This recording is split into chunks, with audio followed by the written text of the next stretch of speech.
Sungguh-sungguh Allah sangat ridho ketika seorang hamba itu makan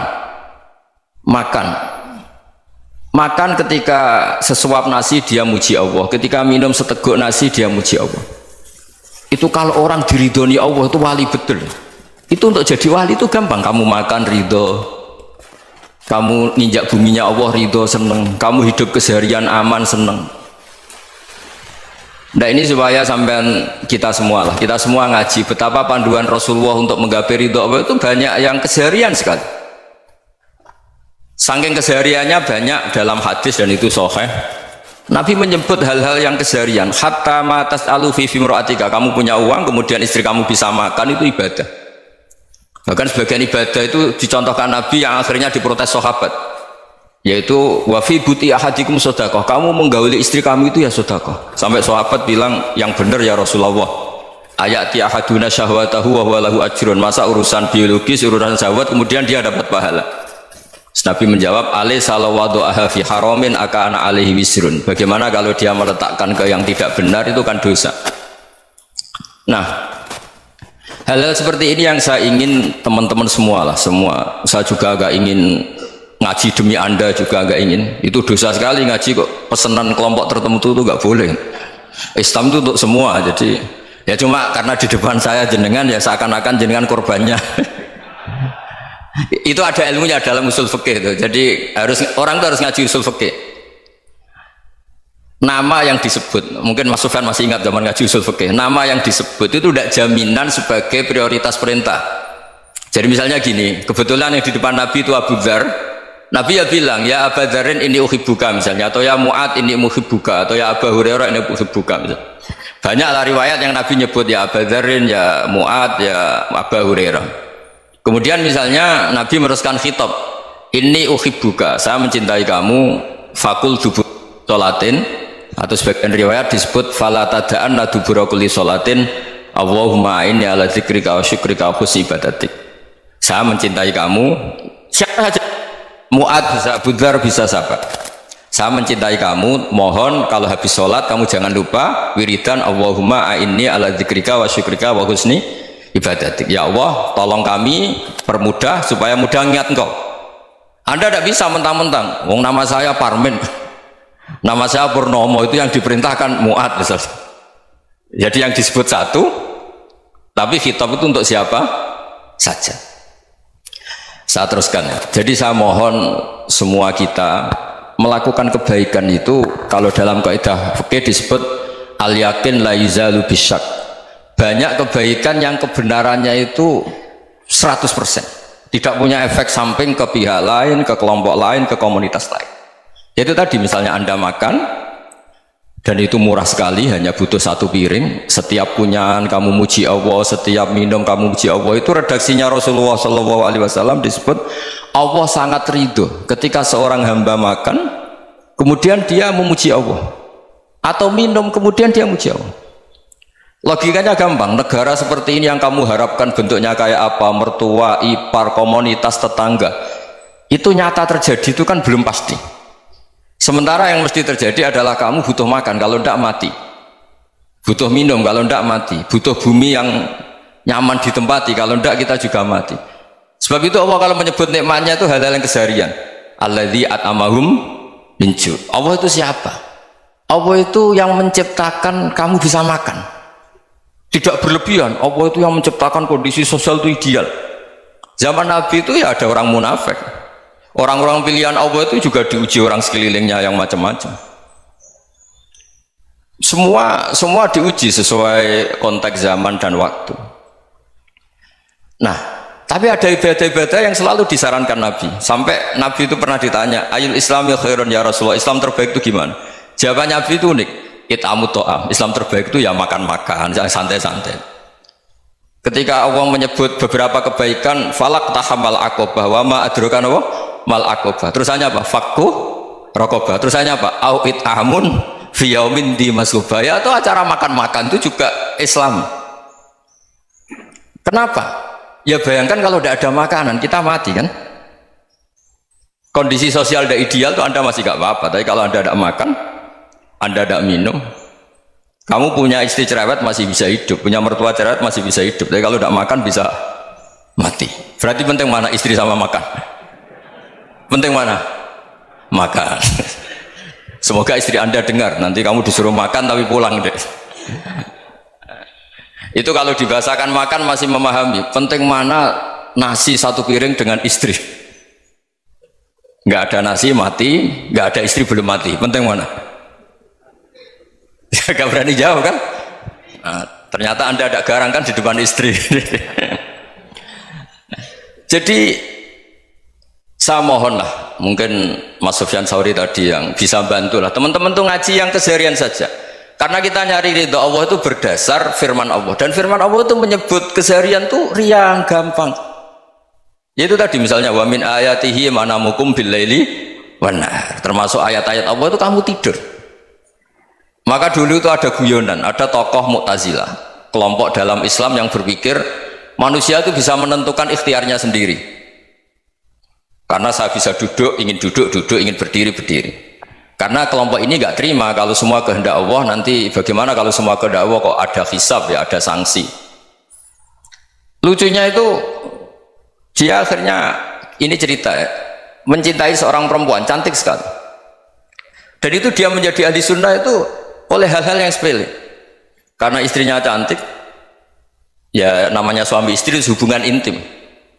Terus ditanya, Mas masih ingin lagi? Masih. Silahkan diulang lagi. Wah ya tidak bisa. Katanya manusia bisa menentukan yang diinginkan. Itu tobat itu. Itu nggak bisa ditobatkan Mas Sufyan Ats-Tsauri. Orang cantik yang mudah nobatkan orang itu orang cantik. Segampang itu. Akhirnya kita tahu, makanya kalau dalam kitab Hikam itu disebut al-akil mayyakul madza yaf'alu wa hubi wal ghafil mayyakul madza af'al. Orang yang punya akal karena sadar ini wilayah Allah, semua milik Tuhan, itu dia tiap hari berpikir besok Allah akan melakukan apa terhadap dunia ini. Kamu merencanakan suatu mau plesir ternyata gempa, mau wisata ke Rusia ternyata perang. Kamu tidak pernah tahu apa yang akan terjadi besok. Wa ma tadri nafsum madza taksibu ghadan. Tapi anda semua kita ini sering punya jadwal permanen. Makanya saya kalau diundang siapa saja, bisa takdir. Yang jelas Gus ini acara penting. Ya masih acara penting nak pangeran ngersakno piye? Kowe ape dadi pangeran? Kamu kok mau jadi Tuhan? Itu kadang ya kiai. Penting Gus acara ini jenengan harus memastikan bisa. Loh kamu itu yang ngajarin tauhid, sesuatu itu biadillah kok bilang-bilang apa pasti. Kalau maksa terus tak tobatkan kamu kata saya. Ya kalau gitu Gus bilang insya Allah. Wah itu hati saya, fisik saya, roh saya sudah bilang insya Allah. Tidak usah kamu latih kata saya. Nah hal-hal tauhid keseharian itu gampang sebetulnya. Wal ghafil yaqulu madza af'al. Tapi orang yang lupa Allah dia setiap hari bilang besok apa? Kita bisa melakukan apa? Seakan-akan dia itu aktor, dia penting, dia subjek permanen, dia. Padahal kita ini hanya objek kehendak Allah Subhanahu wa taala. Karena kita yakin sesuatu yang terjadi di alam raya ini kita tidak bisa apa-apa. Makanya saya sering ngaji, sering bilang saya, ketika Anda mensifati Allah, dia yang menghidupkan, sudah itu tanamkan sehingga ketika kita mati santai saja. Kenapa santai? Allah punya cara menghidupkan kita. Zaman kita hidup juga gak tahu caranya ngelola jantung, ngelola paru-paru. Kamu juga gak tahu ngelola oksigen yang tidak beracun, tidak mengandung polusi. Tahu-tahu hidup. Gak ingin tua ya tahu-tahu tua, gak ingin mati tahu-tahu mati. Selama ini kita hidup juga gak tahu apa sebetulnya.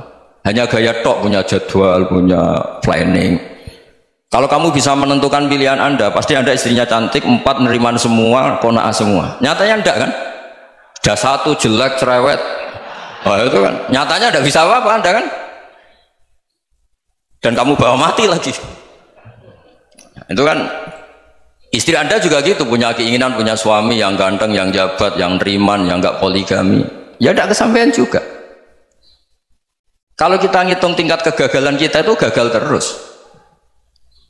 Ya kan? Nah, terus ingat Allah, madza yaf'alu wa hubi. Orang yang punya akal selalu berpikir Allah itu menghendaki apa terhadap saya. Loh, sama-sama orang gitu. Ngelihat orang yang serius, itu kata Anda itu pemikir berat, serius, senang punya tokoh yang merengut karena kamu anggap serius. Tapi sebagian orang anggap orang yang serius itu wong merengut, wong masam, wong muka kok ditekuk. Jadi sama itu hati, ya muqallibal qulub tsabbit qalbi ala dinik, karena kita nggak tahu cara berpikir kita tentang orang lain, tentang sekeliling kita. Misalnya kita orang baik yang jenis ngrumat fakir miskin, ada orang bangun masjid mewah itu janggal. Apa artinya masjid mewah kalau banyak orang kelaparan? Tapi kalau yang jenis pendidikan, apa artinya masjid mewah kalau tidak bisa ngaji? Nanti yang jenis infrastruktur, apa artinya ini kalau semuanya punya sudut pandang yang berbeda-beda. Dan Islam mengapresiasi semua kebaikan. Tapi katakan semua kebaikan itu adalah kehendak Allah Subhanahu wa taala. Karena apapun baik Anda itu pakai fasilitas yang diberikan oleh Allah Subhanahu wa taala. Sehingga ini yang disebut qulillah tsumma darhum fi khawdihim yal'abun. Ya, kembali tadi ke tema-tema bahwa keseharian Anda ini sudah Islami. Saat Anda tidak bisa melakukan apa saja. Saya sering ada jenazah, biasanya kalau tetangga meninggal saya sering disuruh ngelepas. Saya bilang orang ini baik karena sering ngelamun di rumah, sering nganggur di rumah. Ditanya sama anaknya, kenapa Gus nganggur baik? Ya kalau dia nganggur artinya juga agak berbuat sesuatu yang maksiat kan? Ya kan, orang nganggur di rumahnya ya tidak bunuh orang, tidak maling, tidak korupsi, ya namanya nganggur di rumah. Lah cuma istri cara pandang nganggur gak menghasilkan uang itu, tapi juga gak menghasilkan kriminal kan? Jadi sebenarnya Islam itu cara, makanya kalau sampai ngaji usul fikih itu ada kitab usul fikih namanya Lubul Usul, itu terkenal sekali di pesantren itu. Itu kalau ngapresiasi keseharian itu luar biasa. Izma min mubahin illa wa yatahaqququ bihi tarku haramimma. Karena keseharian yang mubah saat Anda lakukan itu ada kehebatan yang luar biasa, yaitu meninggalkan haram. Makanya dulu banyak orang-orang alim ketemu temannya itu guyon sampai semalaman. Itu biasanya yang semangat Islam itu, kiai kok tidak tahajud, kiai kok tidak witir. Orang yang sedang mapan uangnya banyak, malam itu tidak kelayaban itu sudah luar biasa. Melawan nafsu supaya tidak maksiat itu sudah luar biasa. Supaya lupa guyon sama temannya semalaman sampai subuh, gejlok-gejlokan kenang zaman miskin, zaman kuliah nggak jelas, zaman apa. Melihatnya jangan tarkut tahajud seperti ini, meninggalkan tahajud, tapi meninggalkannya ini talkul muharramat. Jadi kayak apa hebatnya? Sehingga Imam Ghazali punya riwayat yang agak unik. Hatta takuna ibadatu akhiri hadil ummah iku an-naum. Sehingga suatu saat ibadah terbaik umat ini itu tidur. Itu kan riwayat kontroversi. Ketika Imam Ghazali saja, kenapa iya? Kenapa kamu mulai keluar dari rumah itu sudah banyak maksiat, melihat perempuan yang enggak mahram, melihat fenomena. Tapi kalau kamu tidur itu enggak melihat apa-apa. Tapi juga kamu jangan nganggap tidur itu ibadah betul. Saatnya melakukan fardu ain malah masih tidur. Tapi itu sudut pandang yang menjadikan kita Islam itu gampang. Jadi saat Anda tidak bisa aktivitas apa-apa, misalnya ada beberapa orang yang lumpuh itu memang nggak bisa Jumatan, nggak bisa ibadah, tapi dia juga nggak bisa maksiat. Tidur itu memang Anda saat itu tidak bisa tahajud, tidak bisa witir, tapi saat itu ada zina, ada maling, tidak gosipkan orang, tidak bully orang, tidak menanamkan kebencian, tidak hasud. Sehingga tidur menurut Allah Ta'ala wa min ayatihi manamukum billaili apa? Wan-nahar. Karena di tidur itu selain ada unsur istirahat, jaga stamina, juga ada unsur meninggalkan beberapa keburukan. Nah, saya mohon ibadah yang keseharian ini kita jaga supaya kita semua baca ayat itu fasih itu tertanam di hati. Allah itu siapa? Alladzi at'amahum min ju'i wa amanahum min khauf. Dan Allah kalau cerita di Quran itu anna sababnal ma'a sabba thumma syaqaqnal ardhan wa syaqqa fa ambatna fiha habba wa inaba wa qadba wa zaituna wa nakhla wa hadaika hulba. Kamu tahu saya ini siapa? Kata Allah, saya ini adalah Tuhan yang menurunkan air, kemudian ada tanaman banyak, habba wa inaba wa qadba, ada zaitun, ada tin, kalau orang Jawa mungkin ada tela, ada padi, ada mangga, ada pisang. Sudah, wa inaba wa zaituna wa nakhla wa hadaika hulba, ada perkebunan yang lebat. Tujuannya apa? Mata Allahkum, silahkan kamu pakai, kamu nikmati. Tapi karena kadang kita ini punya ide-ide besar, tadi untuk syukur saja nunggu punya istri riman, rumah baik, tetangga baik, komunitas baik, semuanya baik baru syukur. Lama-lama nanti ada di surga, syukurnya nunggu surga paling kelas A. Itu sudah ada yang menghuni Rasulullah, kamu nggak boleh di situ. Masa untuk syukur saja repotnya, masya Allah.